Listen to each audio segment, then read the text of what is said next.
जय सिया राम। तो हम उपस्थित हैं इस समय लवकुश आश्रम के पास में। तो ऐसा कहते हैं भगवान श्री राम के आदेशानुसार लक्ष्मण जी सीता माता को यहीं कहीं आसपास छोड़ के गए थे और इसको सीता माता की कुटिया के रूप में जाना जाता है। तो यहीं पर लव और कुश दोनों भाइयों का जन्म हुआ था तथा लवकुश यही पढ़े हैं। जस्ट इसके सामने वाल्मीकि आश्रम है। तो लवकुश की शिक्षा दीक्षा भी यहीं पर हुई थी। और ऐसा कहते हैं कि जो अश्वमेध का यज्ञ था, अब आप सोचिए अयोध्या से ये बिठूर तकरीबन 150 किलोमीटर की दूरी पर होगा। तो वहां से अश्वमेध यज्ञ का जो अश्व था वो लवकुश ने यही पकड़ा था।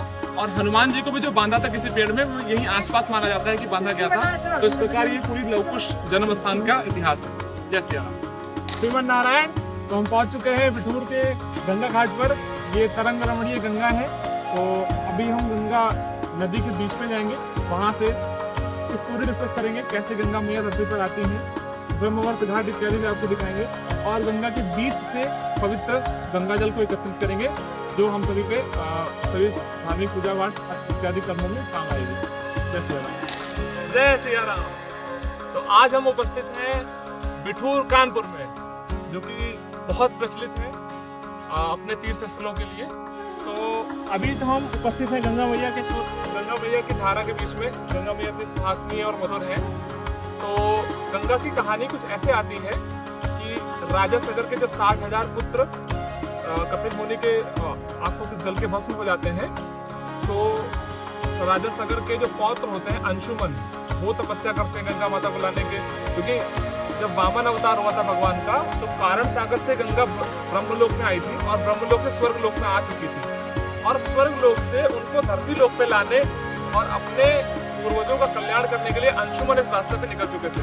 तो अंशुमन ने, राजा अंशुमन जो भगवान राम के कुल में आते हैं, उन्होंने आजीवन तपस्या करी। उसके बाद उनके पुत्र दिलीप, उनके पुत्र भगीरथ, तो ऐसे 3 पीढ़ियों ने जब तपस्या करी तब गंगा मैया धरती पर उतरी।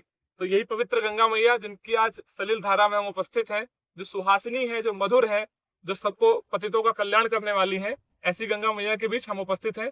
मेरे पीछे आप देख सकते हैं ये है ब्रह्मवर्त घाट। तो ब्रह्मवर्त घाट का इतिहास बहुत पुराना है, बहुत समय से है। वाल्मीकि जी का आश्रम यहीं पास में है। इसके ठीक पीछे ब्रह्मकुटी है। ब्रह्मकुटी एक ऐसा स्थान है जिसको इस पूरे ब्रह्मांड का केंद्र कहा जाता है। तो यूनिवर्स का सेंटर यहाँ पे स्थापित है, तो इसलिए बिठूर और भी खास हो जाता है। जय सिया राम। तो चलिए इस पतित पावन गंगा मैया के जल को एकत्रित करते हैं और जो आप सभी के लिए भी उपलब्ध होगा। तो गंगा मैया के लिए तो ये है वह गंगा जल जो सभी प्रकार के पूजा पाठ इत्यादि में हम इस्तेमाल करते हैं। जन्म से लेकर अंत तक हर जगह गंगा जल काम आता है।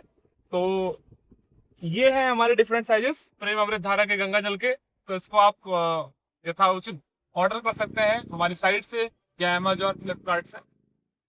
और फिर मिलते हैं किसी एक नए धाम के साथ, किसी एक नए कुंड के जल के सरोवर के साथ, नदी के साथ। तब तक के लिए जय सिया राम।